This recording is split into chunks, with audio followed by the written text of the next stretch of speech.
Olá, seja bem-vinda, seja bem-vindo a mais uma aula de vinho em formato de podcast.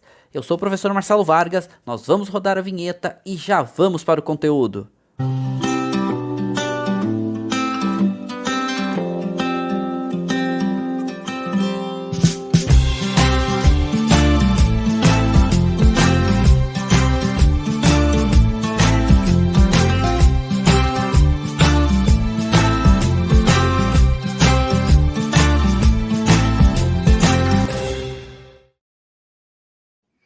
Sejam muitíssimos bem-vindos, estamos começando uma aula especialíssima sobre Valpolicella, uma região incrível que faz alguns dos melhores vinhos do mundo, entre eles Amarone. Aliás, o nome da denominação Amarone é Amarone della Valpolicella. Della é uma, remetendo ao lugar, né? De algum lugar. Della Valpolicella. Lugar Valpolicella. Então, Amarone de Valpolicella. Legal, né? Então, primeiro, antes de qualquer coisa, a gente vai pensar onde é que fica Valpolicella. E para a gente falar de Valpolicella, nada melhor do que a gente pensar aonde fica. E olhando o mapa da Itália, a gente já pode pensar que Valpolicella é uma região do Vêneto. O Vêneto fica onde? No norte da Itália, aqui onde vocês estão vendo essa área verde, bem aqui no leste, quer dizer, no nordeste italiano. Então, vocês estão vendo aqui, ó, vindo aqui por cima, tem uma cadeia de montanhas aqui, que são as Dolomitas, descendo um pouquinho aqui, ó, essa parte verde é onde fica Valpolicella, uma área que pega uma transição entre cadeias de montanha, alguma coisa de colina e alguma coisa de áreas planas. E isso já vai começar a dar o direcionamento para o que são as características principais de terroir dessa região. Vamos começar a organizar as nossas ideias e já pensar que Valpolicella faz grandes vinhos. Falei de Amarone, mas não somente Amarone.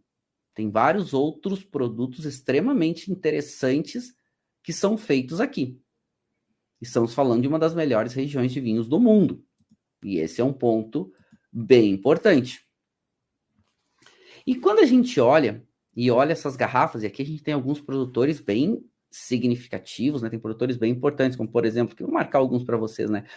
Bertani, que apesar de não ficar na área clássico, fica numa área super importante. Cesare, a Zonin, que é uma das maiores vinícolas do mundo, né? Bom, vários produtores muito importantes aqui. Lembrando que Amarone, que fica a denominação Amarone dentro da área de Valpolicella, é uma das principais denominações dos vinhos italianos.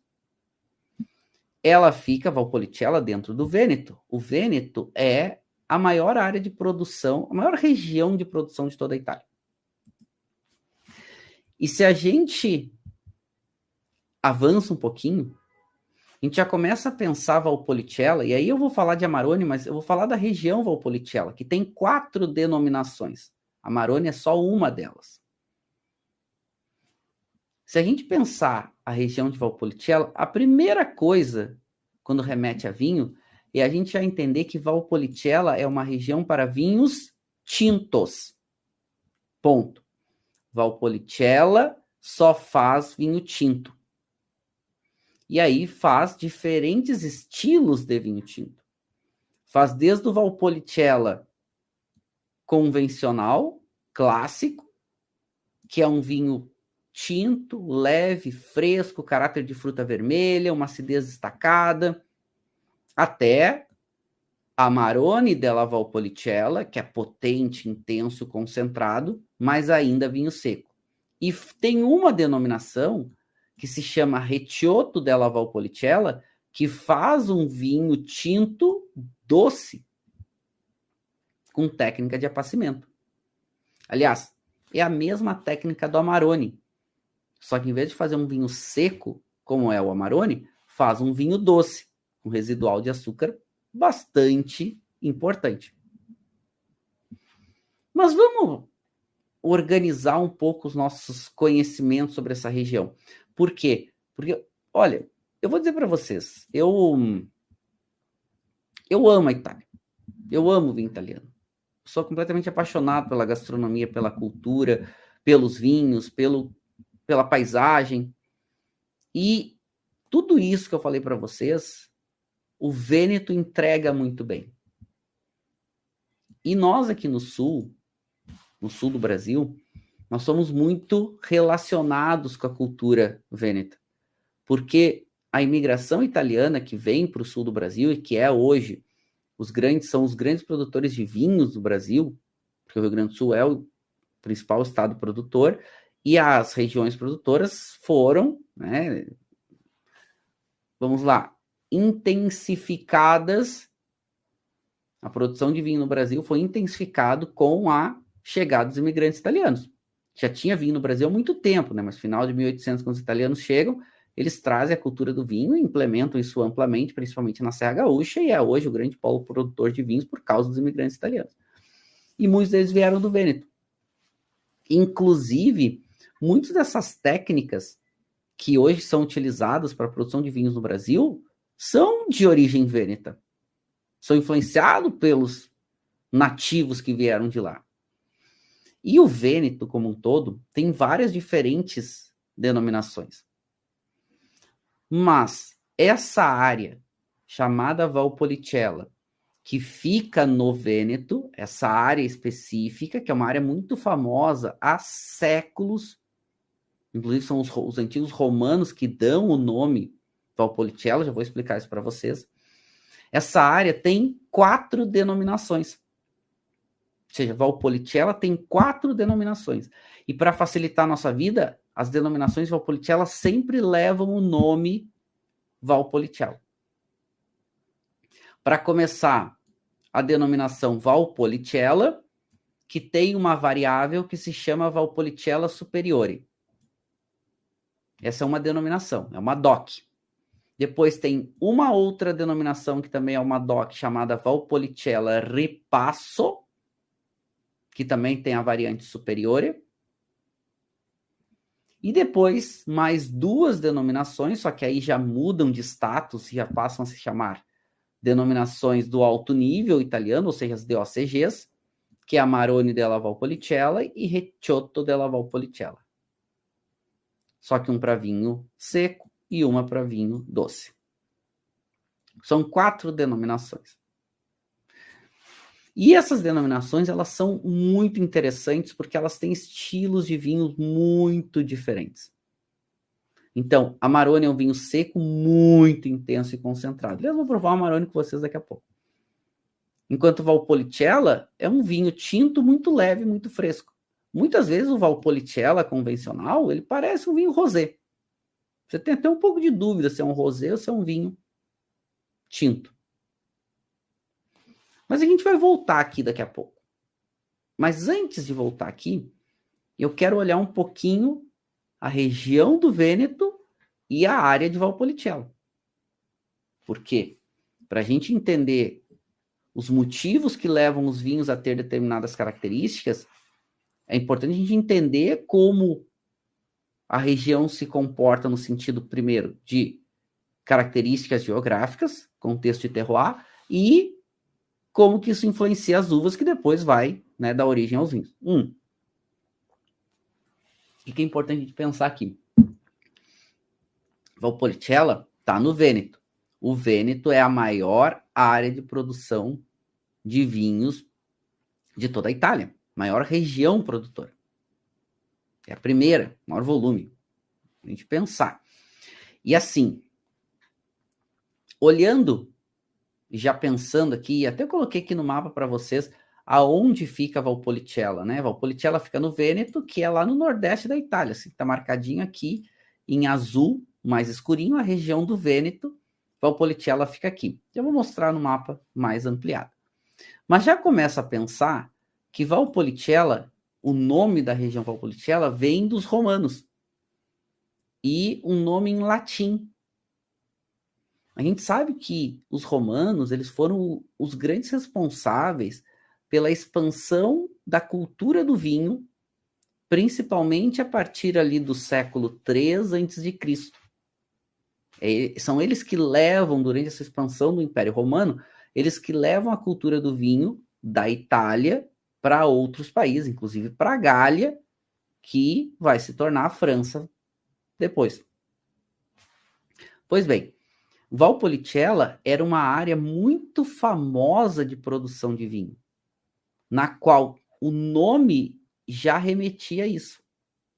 Valpolicella vem do latim, que significa vales policellae.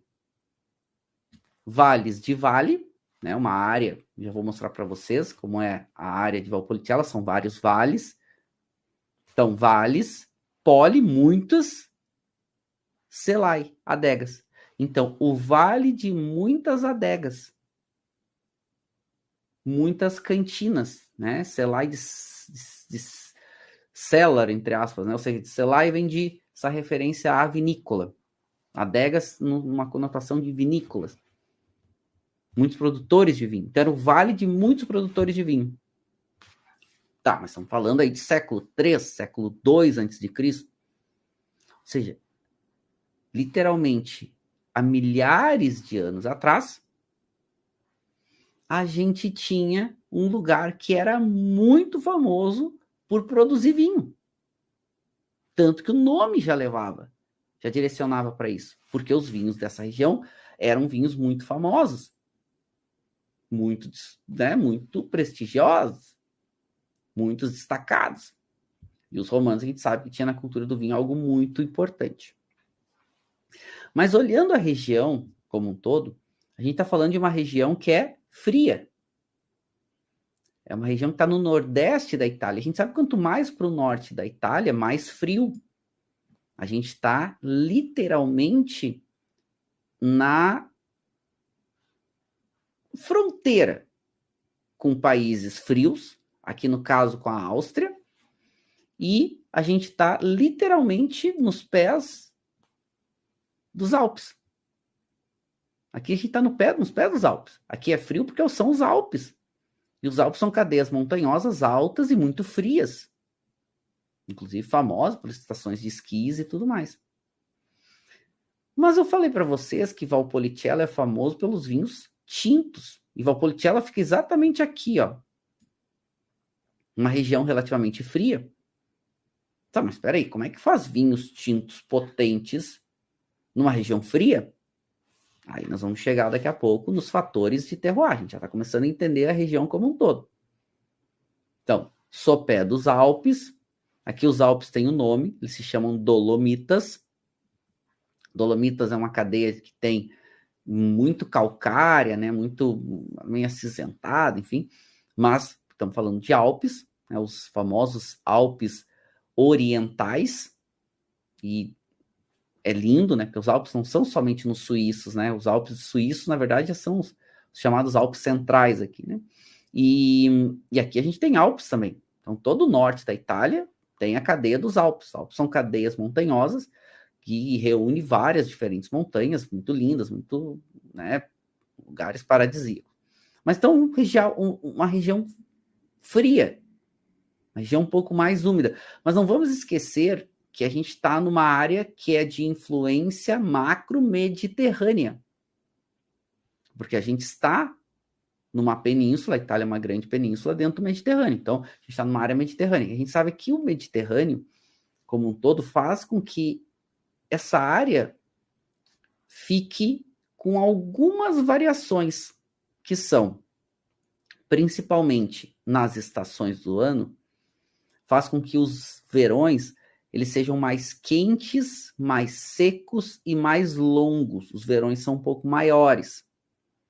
A gente já começa a entender porque tem uma maturação um pouco maior. Ou seja, o conjunto de mares do Mediterrâneo faz com que tenha uma mudança climática macro e aí faz com que os verões fiquem um pouquinho mais secos, mais longos e quentes, que já favorece uvas tintas.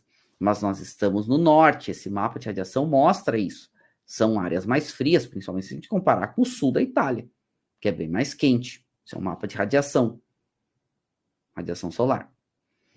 Mas vamos avançar mais um pouco. Valpolicella é uma área também bastante ensolarada. E é uma área, o Vêneto é a maior região produtora, maior volume de vinhos de toda a Itália. Bom, só para vocês terem uma noção, o Vêneto sozinho, a região do Vêneto sozinha, produz quase 1 bilhão de litros a mais do que todo o Brasil. Só para a gente comparar, só para a gente pensar. O Vêneto produz algo em torno de 1 bilhão e 350, 360 milhões de litros de vinho por ano. 1 bilhão, 360 milhões de litros de vinho. O Brasil produz algo em torno de 350 milhões, 360, 380, perto de 400 milhões de litros. Ou seja, só o Vêneto, só uma região italiana, lembrando que a Itália tem 20 regiões. O Vêneto é uma. Só o Vêneto produz 1 bilhão de litros a mais de vinho por ano do que todo o Brasil. Só para a gente ter uma noção de quanto vinho produz o Vêneto. Só a região do Vêneto. Ou seja, é muito vinho. E é uma região muito favorável para isso. Só que, por ser uma região de muito volume, também tem uma oscilação muito grande de qualidade. E os vinhos do Vêneto, de modo geral, a grande maioria são vinhos mais baratos, são vinhos mais econômicos. E isso começou muito, esse impulsionamento para volume, a partir dos anos 50, depois chegando nos anos 60. Vamos lembrar que a Segunda Guerra Mundial vai até metade dos anos 40, tem uma recessão muito grande, nos anos 50 volta a acelerar a economia da Itália, e nos anos 60 isso explode. Só que aí explode focado em volume. Baixa a qualidade. Só que ainda o Vêneto consegue ter um destaque, um prestígio maior.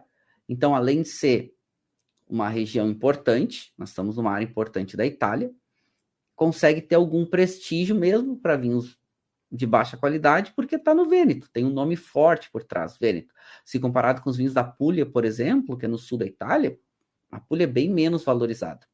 E é a segunda região de maior volume. Só que os vinhos do Vêneto têm um prestígio um pouquinho maior, mas mesmo assim vinhos baratos. Da Puglia é mais barato ainda. Mas ok, vamos voltar para o Vêneto. O volume não parava de crescer. Então, a partir dos anos 60, anos 70. O que precisava o Vêneto é ter vinhos de alta qualidade. Não é que já não tivesse. Tinha. Mas sempre que tu tem uma área, uma região de muito volume, você precisa ter o valor agregado chegando para cobrar mais caro pelos vinhos, e isso não tem outra forma de fazer senão diminuir o volume e aumentar a qualidade. E o Vêneto não mudou esse perfil. O Vêneto usa ainda até hoje do seu prestígio pelo nome Vêneto, que é forte, para tentar vender muito vinho no mundo inteiro. Mas algumas áreas se destacam pela qualidade. Dentre essas áreas, a área de Valpolicella. E aonde está a área de Valpolicella? Olhando aqui no mapa, a gente já vê aqui a área do Vêneto, né? Deixei marcado aqui no mapa. Percebam que Valpolicella está aqui, ó, bem nessa transição entre as cadeias montanhosas, chegando nas áreas um pouquinho mais planas. Então, vai ter uma influência importante das Dolomitas, mas também vai ter uma influência importante das áreas um pouquinho mais planas. O que já dá para a gente começar a pensar aqui? Que a gente tem uma influência importante das cadeias de montanha ao norte, deixa eu marcar aqui para vocês, aqui as cadeias de montanha aqui no norte, mas também tem uma influência importante do Mediterrâneo, que vai entrar por essas, né, a influência do Mediterrâneo vai entrar por essas áreas aqui um pouquinho mais planas. Então, frio no norte, ar quente no sul. Porque o Mediterrâneo manda um ar um pouco mais quente para dentro do continente, principalmente para essa área que é um pouquinho mais baixa aqui, que é a área que entra pelo Vêneto, literalmente. Então já dá para ver que a gente tem aí alguns fatores interessantes. Mas que vai ter mais alguns temperos. Aonde estava o Valpolicella? E aqui a gente já começa a ver, aqui a gente está olhando o Vêneto como um todo. né? Aliás, pouca gente sabe, mas a capital do Vêneto é Veneza. Então, a província de Veneza é a capital. E é um porto muito importante há muitos anos. A gente vai lá para ver uma cidade muito bonita, né, os seus canais, as gôndolas e tudo mais, mas é um porto importante há muito tempo, foi um dos principais portos da Europa, né, em séculos passados, e é a capital. Mas a maior cidade e mais importante comercial hoje do Vêneto é Verona, que é uma cidade importante há muito tempo. O que acontece? Verona é uma cidade que é importante, está muito próxima da área de Valpolicella. A área de Valpolicella fica literalmente ao norte e a nordeste de Verona. Então, essa área aqui, ó, que vocês estão vendo, que eu estou marcando, riscando aqui para vocês, é a área de Valpolicella. Essa é a área de Valpolicella. Mas percebam que a gente está literalmente no sopé das cadeias montanhosas das Dolomitas. E aqui, essa cadeia de montanhas, principalmente essa aqui, que fica aqui coladinha em Valpolicella, é uma cadeia de montanhas chamada, aliás, muito importante, tá? Anotem aí, uma cadeia de montanhas chamada Lessini. O pico, o monte mais alto aqui se chama Monte Lessini, que é um parque nacional muito bonito, e é uma cadeia de montanhas que vai ficar no sopé dos Alpes, das Dolomitas. Então, Alpes vão descendo, vão se tornando, né, uma cadeia de montanha que vai diminuindo, só que depois tem uma outra cadeia de montanha no meio do caminho e volta a subir um pouco mais. Essa cadeia de montanha do Lessini bloqueia os ventos frios que vêm dos Alpes. O vento frio, que é mais pesado, né, física, então o ar frio mais pesado, pesa mais, vai descer. Então o ar frio desce dos Alpes, das Dolomitas, quando vão literalmente entrar na área de Valpolicella, a cadeia de montanhas que tem aqui bloqueia e faz com que o ar frio seja direcionado para as laterais. Como o Lago de Garda é uma área um pouquinho mais quente, o ar frio tende a se direcionar aqui para essa área plana e a área de Valpolicella, aqui, ó, deixa eu riscar aqui de novo para ficar bonitinho, né? Aqui, ó.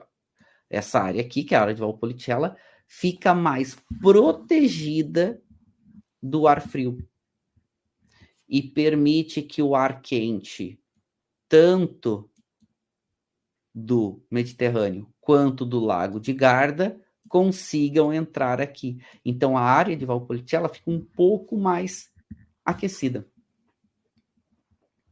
Não fica tão fria, o que favorece um pouco mais as uvas tintas. Mas ainda assim, uvas tintas com uma acidez e um frescor um pouquinho maior.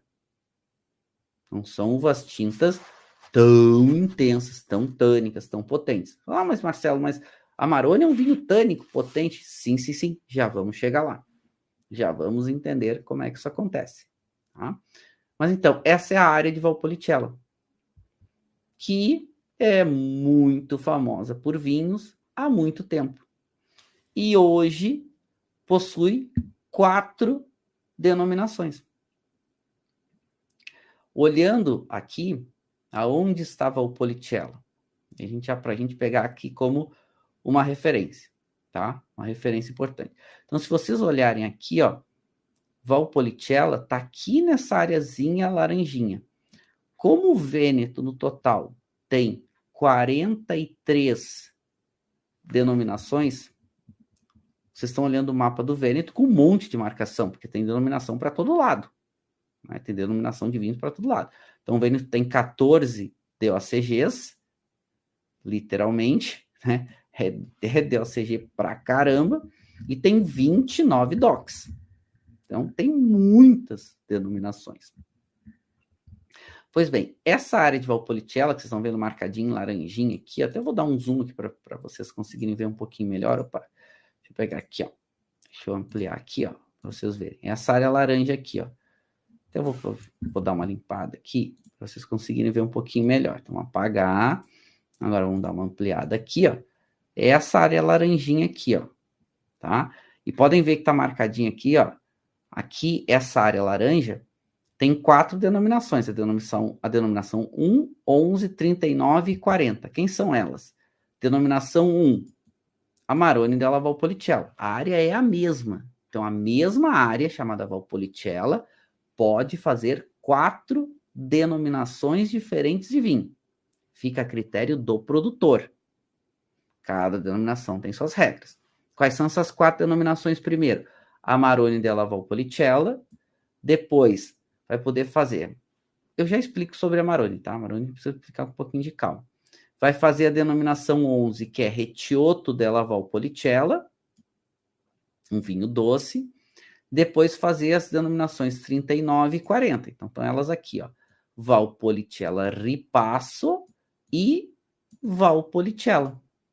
Então, as 4 denominações de Valpolicella são Valpolicella apenas, depois Valpolicella Ripasso, depois Amarone della Valpolicella e depois Recioto della Valpolicella. Qual é a diferença? Poxa, Marcelo, mas uma área com 4 denominações, então são estilos de vinho diferentes, são uvas diferentes, são... Bom, vamos lá. São para as mesmas uvas, todas para vinhos tintos, com as mesmas uvas. O que vai mudar é o estilo de vinho de cada uma dessas denominações. Então, olha que interessante. Isso é até relativamente raro de acontecer no mundo, né?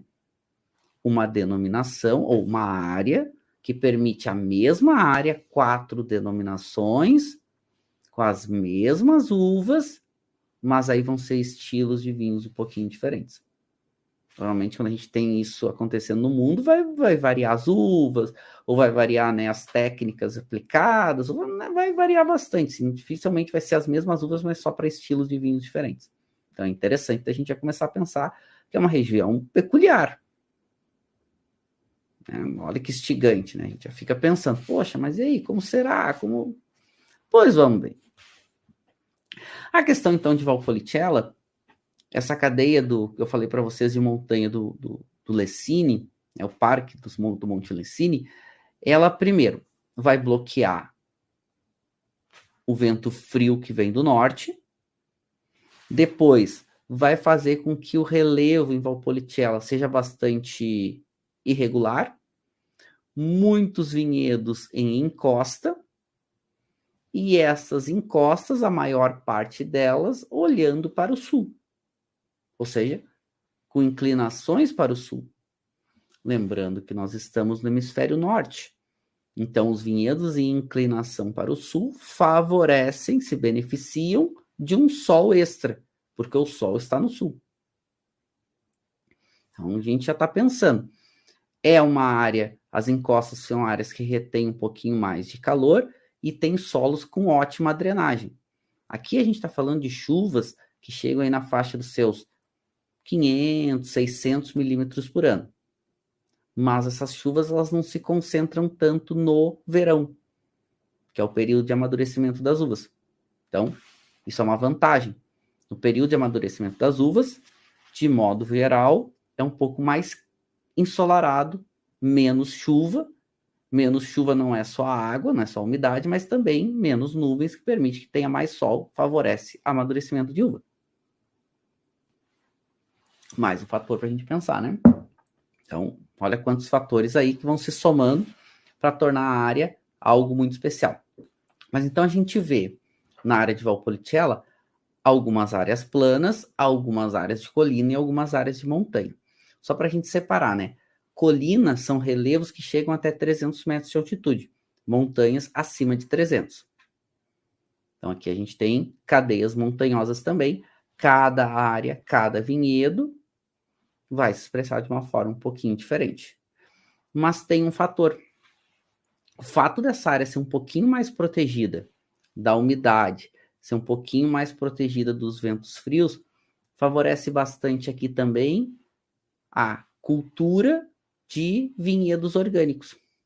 Então, Valpolicella tem um processo hoje, né, passa por um momento que muitos produtores estão implementando técnicas orgânicas nos vinhedos, que sempre é interessante, né? Toda vez que a gente pensa que a natureza pode se equilibrar e abrir mão, né, ter menos necessidade de defensivos e outros, sempre é positivo, sempre é algo bom.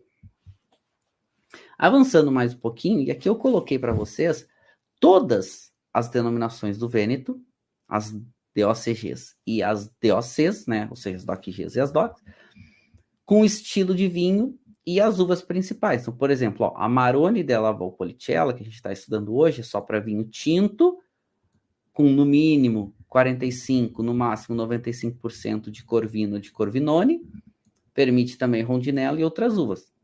Outra denominação que é nossa aqui de Valpolicella, Recioto, somente para vinhos tintos e frisantes, tintos também, e com uvas exatamente as mesmas. Corvina Veronese, Corvinone, Rondinella. Se a gente for lá para as DOCs, aqui eu coloquei todas do Vêneto, né, para a gente ter no material, mas... Opa! Vamos voltar aqui para a gente voltar nas uvas. Mas se a gente vê aqui Valpolicella e Superiore, ó, Valpolicella Ripasso, Valpolicella e Valpolicella Superiore. Ah, Marcelo, não estou lendo o Valpolicella Superiore. É que Superiore é uma nomenclatura de Valpolicella, tá? Depois eu vou explicar isso para vocês. Então vamos pegar aqui, Valpolicella e Valpolicella Ripasso. Somente vinho tinto, mesmas uvas. Corvina Veronese ou Corvinone, Rondinella. Outras uvas são permitidas aqui, tá? A gente está colocando quais são as mais tradicionais, as que são obrigatórias, na verdade, né? Que é Rondinella e Corvina. E Valpolicella Ripasso, que também só para vinhos tintos e também usa as mesmas uvas. Então, olha que interessante. Amarone, Recioto, Valpolicella e Valpolicella Ripasso, 4 denominações diferentes na mesma área e com as mesmas uvas. Então, isso só pode nos direcionar a estilos de vinhos diferentes. E é exatamente isso. São estilos de vinhos diferentes. Primeiro, só para a gente já começar a se organizar. A uva principal, que é aquela que vocês estavam lendo ali como Corvina Veronese, é a uva mais importante da região. E exige, na denominação Valpolicella, ou nas 4 denominações Valpolicella, exige no mínimo 45% dessa uva. Essa uva tem o que se achava que era um clone dela, mas depois se descobriu que é uma outra variedade chamada Corvinone, que é parecida, mas um pouquinho menos elegante, ela é um pouquinho mais rústica, que também é permitida no lugar da Corvina. Então, como se fosse 2 uvas aí, sendo uma só, depois que descobriu que se achavam que era uma mesma uva, depois descobriu que era um pouquinho diferente. Então, as 2 são permitidas, ou seja, são obrigatórias na denominação, de 45% a 95%. Então, tem que ter no mínimo 5% aí de alguma outra variedade autorizada, e hoje a exigência é que seja pelo menos a Rondinella, mas outras uvas também são permitidas. Então, porque se o mínimo é 45%, se você tiver no mínimo 45% de Corvina, mínimo 5% de Rondinella, as outras variedades você pode escolher dos outros 50% quanto você vai colocar, sem nenhum problema. Pois bem, o que muda de Valpolicella para as denominações que ficam do ladinho, chamada Bardolino? Bardolino são as mesmas uvas, com base em Corvina, mas qual é a diferença? Por que Bardolino não é famoso e Valpolicella é famoso? Se são áreas próximas com as mesmas uvas.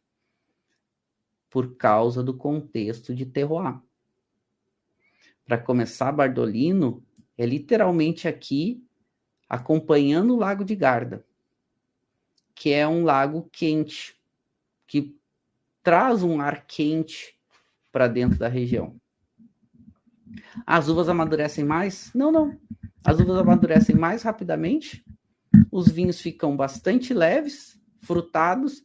Corvina não é uma uva intensa, eu já vou explicar como é que ela faz vinhos intensos daqui a pouco, como o Amarone. Ela não é uma uva intensa e fica um vinho, de modo geral, mais levinho, fácil de beber, e com muito menos prestígio que os vinhos de Valpolicella, mesmo sendo feitos com as mesmas uvas. E aí, falo das mesmas uvas, destaque para a Corvina. Mas vamos avançar um pouquinho mais para a gente entrar na área de Valpolicella, mas para entender isso, passar um pouquinho por essa uva principal chamada Corvina. Porque Corvina não é uma uva intensa. Corvina é uma uva com alta acidez, com corpo normalmente médio para médio menos, álcool normalmente médio, tanino normalmente médio menos, às vezes até pouco tanino. É uma uva para vinhos mais leves, mais frescos. Mas, pô, como é que faz Amarone? Como é que faz um vinho tão alcoólico, tânico, né? Eu tô com um Amarone aqui, eu vou provar um Amarone com vocês daqui a pouco. Mas Amarone, eu sei que ele é potente, ele é intenso, ele é... Olha a cor do Amarone, né? Aqui, a intensidade de cor. Bota o nariz, é uma nota de quase uma ameixa seca, uma nota... E aqui tem muita nota de tostado, mas, né, aquela intensidade de fruta, tem um toquezinho de álcool aqui, esse vinho deve ter, olha, Amarone normalmente tem seus 15,5%, 16% de álcool. Quanto tem esse aqui? 15,5% de álcool. Qual é o vinho que eu vou provar com vocês? É o Zenith, né? Que é um projeto que a World Wine faz e traz para o Brasil. Ó, 15,5% de álcool. Vou mostrar aqui para vocês. Aqui, ó. 15,5%. Porque isso é tradicional de Amarone. Eu já tomei Amarone com 17% de álcool. É comum. Porque a uva passa por um processo de apacimento, que eu já vou explicar para vocês. Ou seja, eles pegam a Corvina, que é uma uva leve, fresca, e vão concentrar essa uva depois que ela é colhida. Então, a uva como um todo, ela é uma uva mais leve. Ela é uma uva mais fresca.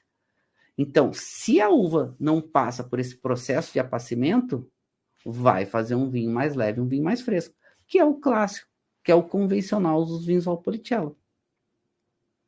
Vinho fresco, né, sempre tinto, né?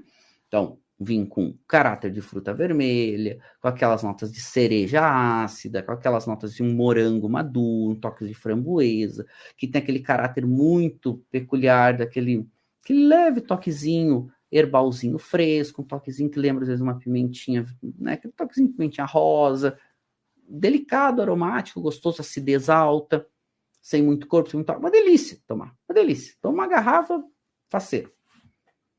Mas esses não eram os vinhos que agradavam o mundo de modo geral, né? Então, principalmente naquela época que a gente falava dos anos 2000 ali, né? No final dos anos 90, queriam vinhos potentes, intensos. Robert Parker dava notas altas para esses vinhos. E aí, foi a época que o Amarone, que tem esse estilo, ganhou notoriedade. Então, uva principal, Corvina. A Corvina, de modo geral, é uma uva que ela vai se destacar principalmente pela sua acidez e um caráter de aromas e sabores muito francos, muito diretos, muito frutados, fáceis de tomar. Esse é o destaque da Corvina. Mas é uma uva com uma qualidade muito interessante, que eu sempre lembro, assim, quando a gente... né, estudando na região, eu dei aula aqui na região de Valpolicella um tempo, tem uma sede, né, tem um campus da Universidade de Verona, em San Pietro in Cariano, que é um dos vales de Valpolicella, que é onde se formam os enólogos de Amarone, né? E eu dei aula já algumas vezes aqui em Valpolicella, dei aula aqui na Universidade de Verona, e eu me recordo, assim, né, aquela gurizada, pessoal jovem, né, tudo vai trabalhar na região, e eu lembro a gente saindo para provar vinhos e conhecer projetos diferentes, e, nossa, provando muitos Valpolicellas, né, o Valpolicella DOC, parece vinhos rosés. Lembra, sim, né? Clarinho, pouca intensidade de cor, bastante acidez, alguns até difíceis de a gente, né, definir se é um rosé um pouquinho mais intenso ou se é um tinto clarinho. É o perfil dos Valpolicella, o perfil dos vinhos de Corvina como um todo. E são uma delícia. Mas não são vinhos potentes, intensos, são vinhos muito mais frescos do que qualquer outra coisa. Mas essa é a região que, por mais que seja uma região protegida dos ventos frios que vêm do norte, aqui dá para a gente ver bem essa influência da cadeia do Monte Lessini. Porque aqui é Valpolicella, né? Pega essa área aqui é Valpolicella, e aqui está a cadeia do Lessini, né? Vou marcar aqui para vocês. Aqui está a cadeia do Lessini, que protege a região. Mas mesmo assim, região para uvas mais frescas. Tá, tem algumas uvas um pouquinho mais intensas que até são permitidas na denominação, mas são auxiliares, por exemplo, Ozeleta. Ozeleta é uma uva com casca grossa, bastante tânica, mas pouco utilizada. Não é o que amadurece melhor aqui. O que amadurece bem aqui é a Corvina.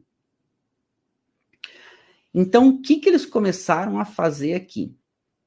Primeiro, a área se destaca para uma uva, Corvina. Falei da Corvinone também, é uma outra variedade permitida, mas não tem tanto destaque quanto tem a Corvina. Então, a Corvina. Outras uvas que são permitidas no famoso corte de Valpolicella. Duas uvas auxiliares importantes, Rondinella, que é uma uva bem aromática, e Molinara, que é uma uva de bastante volume. Então, aliás, esse é o corte que normalmente a gente vai estudar os vinhos de Valpolicella, que a gente aprende, né? Corvina, Rondinella e Molinara. Características diferentes. É verdade. Mas também são permitidas, principalmente a Rosanella e a Ozeleta. Rosanella é uma uva com bastante acidez, um pouco mais fresca. A Ozeleta é uma uva com um pouco mais de estrutura, tanino, cor, casca grossa. E a Ozeleta é uma uva bastante antiga aqui na região, mas com o passar do tempo foi meio que sendo descontinuada, uma uva difícil de amadurecer, uma uva mais tardia, só foi abrindo mão dela. E depois, com o passar do tempo, aí sim, agora resgatando ela, principalmente nesses períodos aí de aquecimento global, anos mais quentes e tudo mais, então, o Ozeleta está voltando aí a ter um destaque.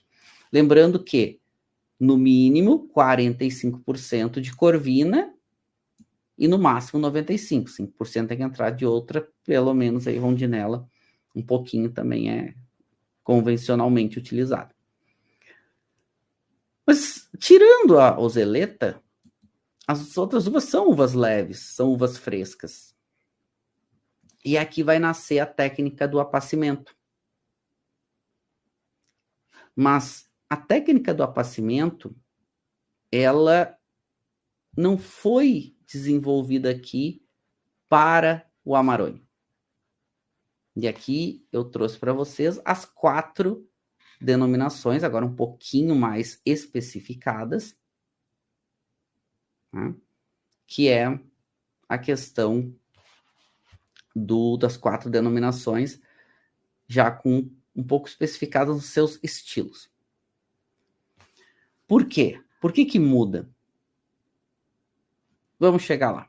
Vamos chegar no apacimento. Bom, primeira denominação, Valpolicella DOC.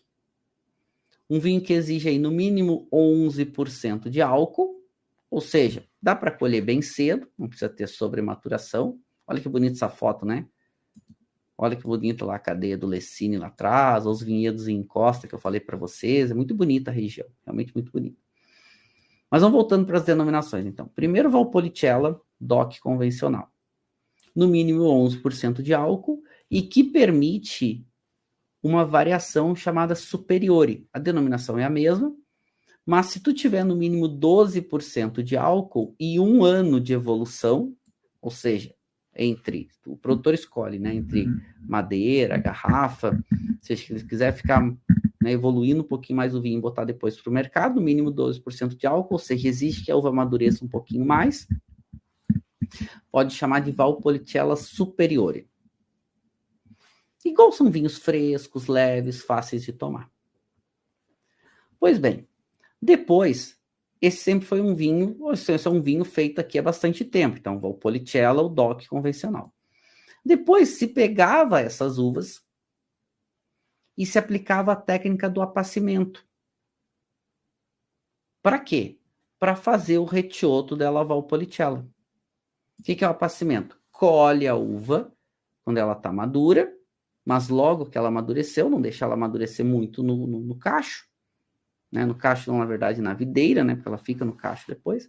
Aqui, a uva ela só amadurece enquanto ela está na videira. Depois que você corta a ligação do cacho com a videira, a uva para de amadurecer.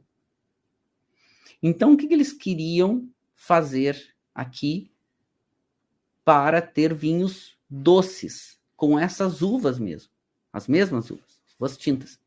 Eles cortavam o cacho da videira, pegavam o cacho e deixavam ele secar.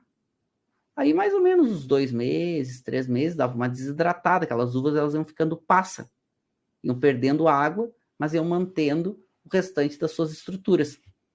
Ou seja, se tinha menos líquido.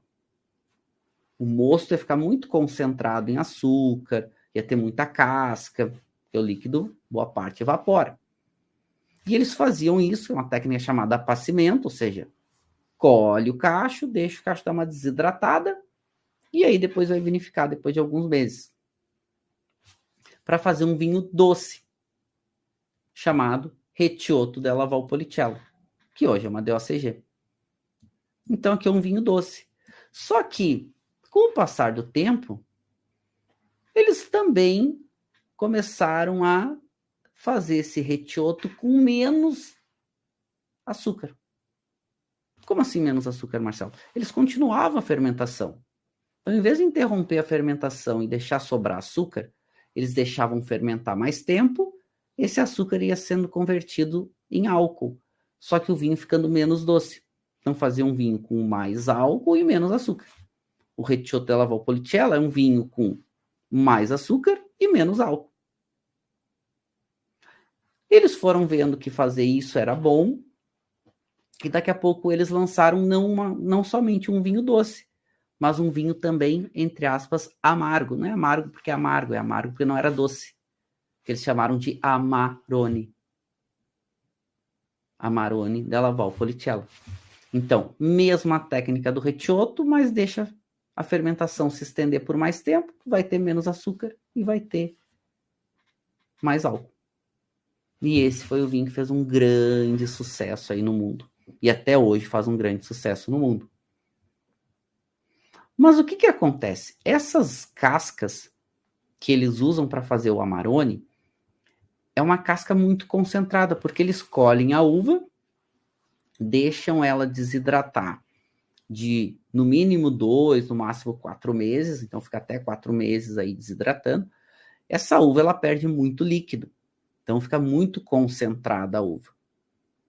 A uva fica bem pequenininha, fica literalmente uma uvinha pasta. Então tem pouco suco ali, tu vai ter pouco vinho, mas um vinho muito concentrado, e é assim que é feito o Amarone. Só que eles vinificam o Amarone fermenta, e aquelas cascas que eles tiram da fermentação do Amarone, quando o Amarone está pronto, aquelas cascas ficam ainda com muitas características. E os italianos inventaram, aqui no Vêneto, uma técnica de pegar aquelas cascas do Amarone, que ainda tinha características, e pegar um Valpolicella simplinho, um Valpolicella DOC normal, e jogar nas cascas do Amarone. O Amarone eles já tiraram, já fizeram lá, né, separaram o Amarone, engarrafaram o Amarone, mas aquelas cascas, em vez de eles botar fora, que tinha muitas características, eles pegaram um Valpolicella simplinho e jogaram naquelas cascas. E isso aí, no mínimo aí, eles vão deixar 2, hoje a regra é no mínimo 3 dias, tá? Tem produtores que deixam mais tempo, 4, 5, uma semana, até às vezes mais. Um Valpolicella simplinho nas cascas que eles tiraram do Amarone. Essas cascas têm características ainda, então vai fazer um vinho no meio do caminho. Não é um vinho tão intenso quanto o Amarone, mas não é um vinho tão levinho quanto o Valpolicella. E isso eles chamam de Valpolicella Ripasso. Ripasso é de repassar. Repassar é pegar as cascas do Amarone e repassar um Valpolicella simples. Aqui vai uma dica para vocês. Valpolicella Ripasso é uma ótima alternativa de um vinho um pouco mais intenso, mas não tão caro quanto um Amarone. Então custa aí na faixa de uns, mais ou menos, uns 25% de um Amarone. E entrega normalmente bastante características. No ripasso também é permitido o ripasso superior. O que é o ripasso superior? Exige aí no mínimo 1 ano de evolução, com teor de álcool um pouquinho maior mínimo. Então, o produtor pode fazer Valpolicella superior e pode fazer Valpolicella ripasso superior tranquilamente, porque só exige, né, uma maturação de uva um pouquinho maior e tudo mais, que é tranquilo de fazer. Ah, todos fazem? Não, mas é tranquilo de fazer. Tá? É exatamente para dar esse direcionamento um pouquinho mais de intensidade. Então surgiu o ripasso. E o ripasso virou uma denominação à parte, porque tem uma técnica diferente. Então, o Valpolicella DOC é um vinho leve e fresco. Valpolicella Ripasso é um vinho com um pouco mais de intensidade e toques dessa uva que passa por apacimento. O Amarone é muito da característica da uva de apacimento. Por quê? Porque a uva ficou 2 a 4 meses em apacimento. Ficou muito concentrada. E o Recioto também é a uva de apacimento, é a mesma uva que poderia fazer um Amarone, só que em vez de fazer um Amarone, eles interrompem a fermentação antes, não fica com tanto álcool e sobra açúcar. E o vinho doce, tinto doce. Então, 4 denominações na área de Valpolicella. A mais famosa, disparada, é a Amarone della Valpolicella, com essa potência, essa intensidade, essa concentração, essa potência, e realmente são vinhos intensos. Então, eu vou provar um Amarone aqui com vocês, ó. Ele é um vinho muito intenso, né? Um vinho muito potente, muita cor, porque a casca, né? Imagina, pega uma uva, tu deixa ela ali, vamos lá, entre 2 e 4 meses, tá? Mas vamos pensar ali que ficou 3 meses. 3 meses a uva desidratando, perdendo água. Só que ela só perde praticamente água. O tanino, a casca, o açúcar, a acidez, fica tudo na uva. Tu vai ter pouca água, quando tu vai verificar, tu vai ter pouco vinho. Mas vai ter pouca água, pouco vinho. Mas o vinho que fica ali fica muito concentrado, porque tem muita casca, tem muito açúcar, tem muita acidez, e é isso que eles vão fazer no Amarone. Então, o Amarone é um vinho muito intenso, aqui a gente vê muita intensidade de cor. É um vinho límpido, né, e potente, assim, visualmente, é um rubi bem vivo, assim. E aqui é um vinho que é 2015, safra 2015, né, tô provando aqui com vocês, ó, o Zenith da World Wine, ó. Aqui, ó, 2015 a safra, 15,5% de álcool, olha como ele fica alcoólico, né? Poxa vida, e Amarone, eu falei pra vocês, já provei Amarone com 17% de álcool. Só que tem tanto sabor, tem tanta acidez, tem tanta intensidade que esse álcool a gente percebe, mas vai embora, né? Mas vamos lá, no nariz. Intensidade média mais, quase muita. Já tem uma nota de um figo seco. Aqui ele tem bastante a nota da tosse, tem um aroma que lembra um café, um toque até de Nescafé tostado. Lembra um toque dessa especiaria da baunilha. Vamos agitar a taça aqui 3, 4 voltas.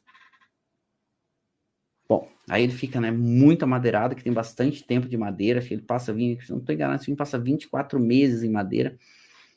É para ficar intenso, né? Para ficar intenso em fruta, é para ficar intenso em aroma de madeira, que um produto. Eles querem isso, né? E a Amarone permite isso. Então, mas ainda muito primário, secundário, terciário, começando a aparecer um toquezinho de chá seco, assim, um toquezinho de até um leve toque de chá floral seco aparecendo. Intenso, potente. Vamos na boca, vamos colocar na boca.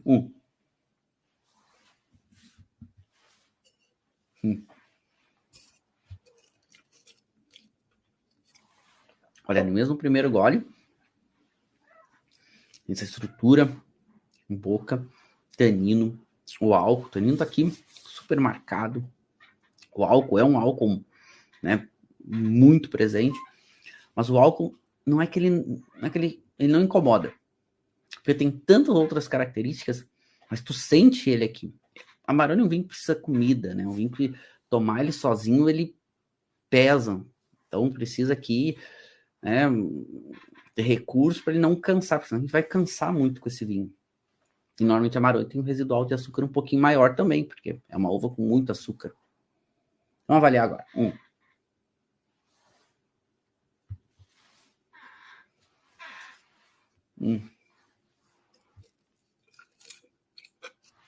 Então ele não é completamente seco. Ele no Brasil entra como meio seco, né? Depois, muito tanino. Esse tanino bem marcado, inclusive. Álcool muito, corpo muito, acidez média mais. E muito sabor em boca. E esse sabor de novo, né? Aqui, muito essa nota de um toquezinho de figo turco.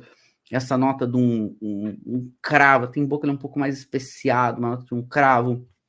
Essa nota que lembra um pouco um doce que cozinhou aquela especiaria, aquele cravo, aquela canela.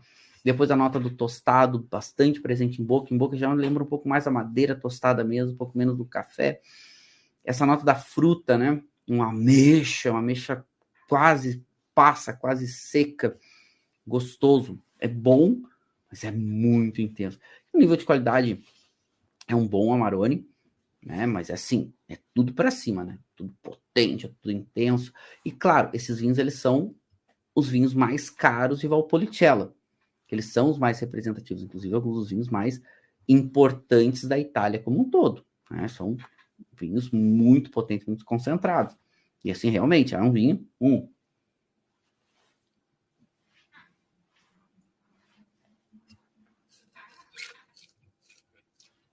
a persistência dele é uma persistência média a mais, mas as estruturas ficam muito tempo.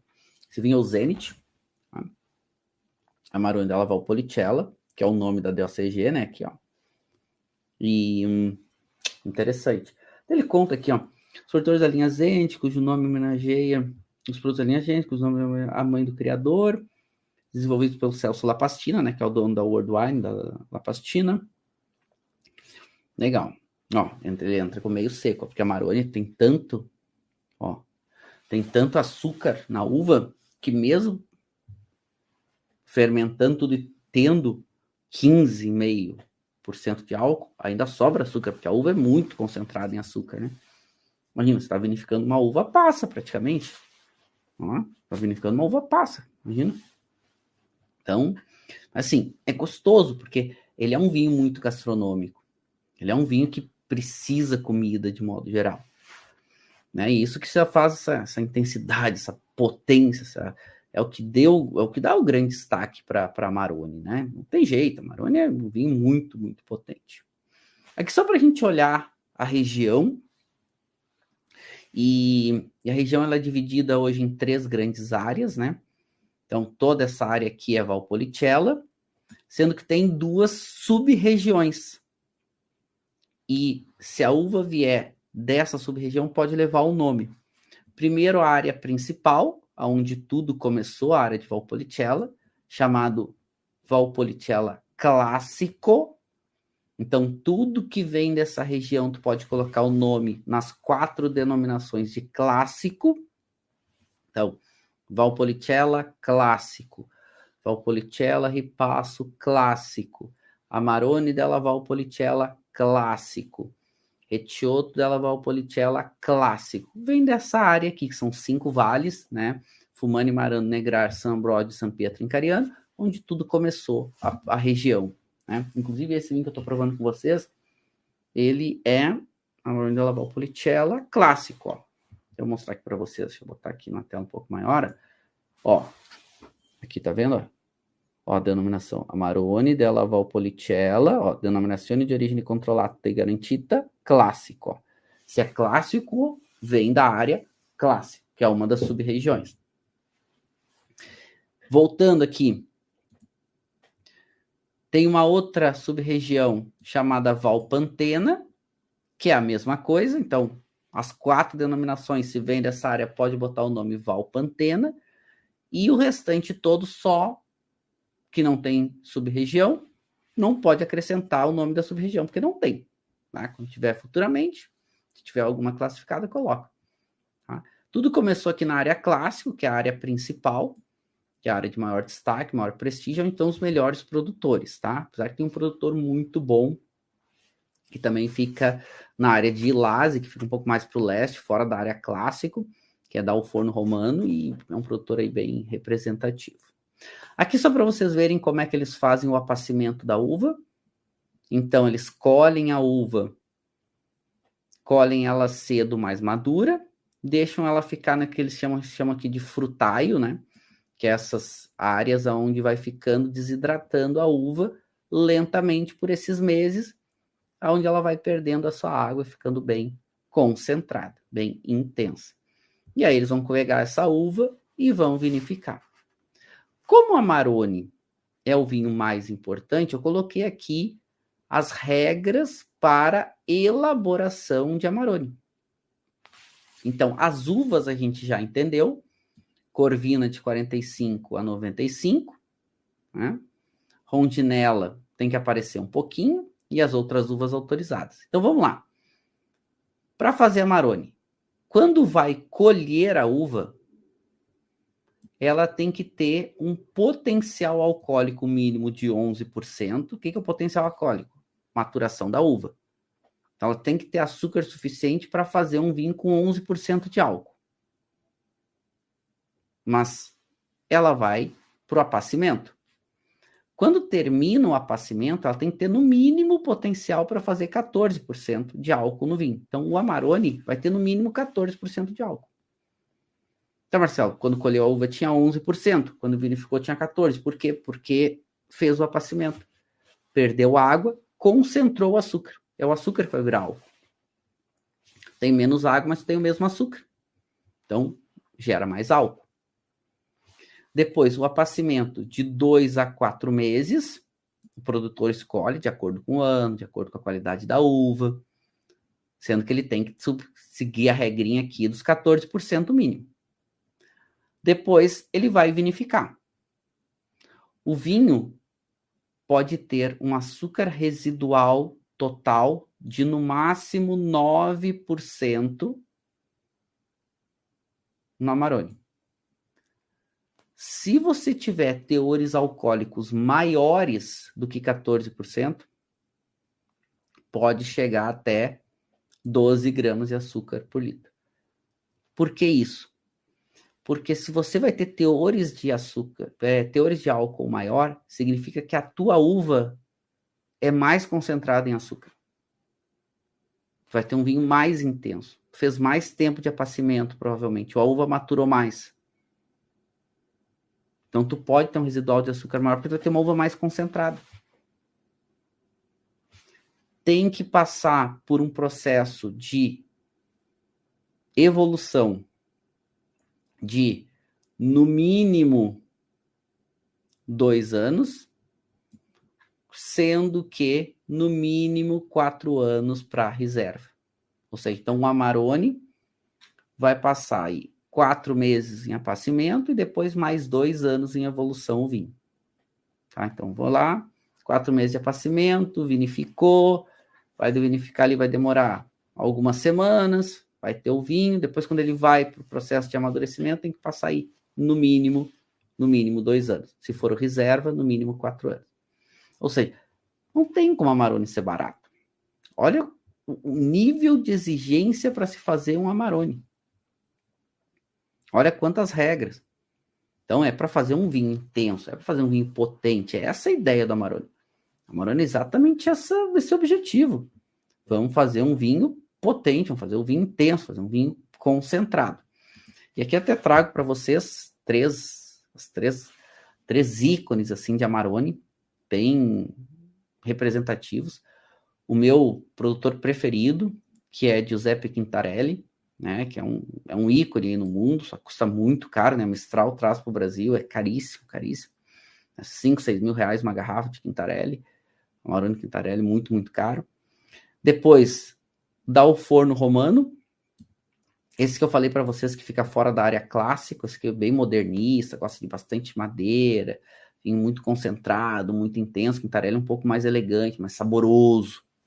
E um produtor biodinâmico, na verdade uma produtora biodinâmica, chamado Valentina Cubi, que eu gosto muito, e um vinho muito mais leve, fresco, elegante, né, uma boa intensidade, aromas e sabores, mas muito leve, prezando aí em frescor, dentre outros tantos bons produtores de Amarone que a gente tem, né? Então, esses produtores, de modo geral, não fazem só Amarone, eles fazem também os vinhos das outras denominações, principalmente um Valpolicella, e alguns fazem Valpolicella Ripasso, alguns fazem Valpolicella Recioto, enfim.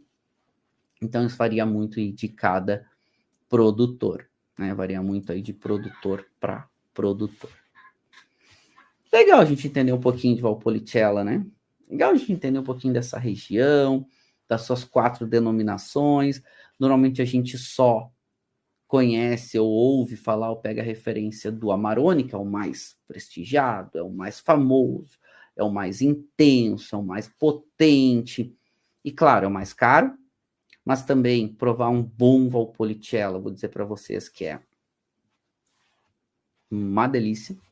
Bons produtores, o Valpolicella da Valentina Cubi, leve, fresco, sabor de fruta, né? Um vinho espetacular, mas bastante leve, mas muito gostoso. Bom, o Valpolicella Superiore do Giuseppe Quintarelli já é muito sabor, muito volume de boca, né? Mas são vinhos que vão ter perfis diferentes, preços diferentes, e tem uma boa oferta aí na região de Valpolicella, em diferentes estilos, em diferentes perfis. Claro, Amarone é o grande ícone, é o grande referência, o grande status e com merecimento. Tem méritos e merece esses méritos. É por isso que a gente estuda, por isso que a gente aprende sobre vinhos, para a gente provar. Provem Amarones. Infelizmente chega muito caro no Brasil, mas procurando bem, de vez em quando encontra umas promoções, uns preços interessantes, até bons produtores que estão chegando agora até com importadores menores. Mas também prove os Valpolicellas e os Valpolicellas Ripasso e até os Recioto quando tiverem oportunidades. Por isso que a gente estuda, né? É legal aprender, é legal a gente ter confiança para comprar vinho, testar harmonizações, enfim. Olha, fica a dica, hein? Um Amarone com uma feijoada não apimentada, ó, testem que pode dar bom, tá? Eu seguidamente testo e fica bem legal. Mas cuidado, não pode ser porque como a Amarone tem muito álcool, cuidado com a pimenta, não dá conflito. Turma, adorei a gente falar de Valpolicella, provem Valpolicella, testem, estudem um pouquinho mais, porque realmente vale a pena, principalmente encontrar os melhores produtores. Adorei, foi muito bacana, quero deixar aquele beijo muito mais especial para nossa aula, deixar aquele brinde final.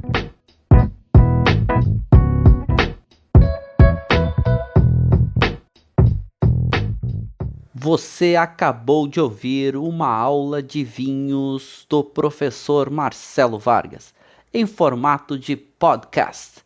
Para mais conteúdos, dicas e materiais sobre a bebida, acesse o site www.marcelovargas.org. Um forte abraço e até o próximo encontro.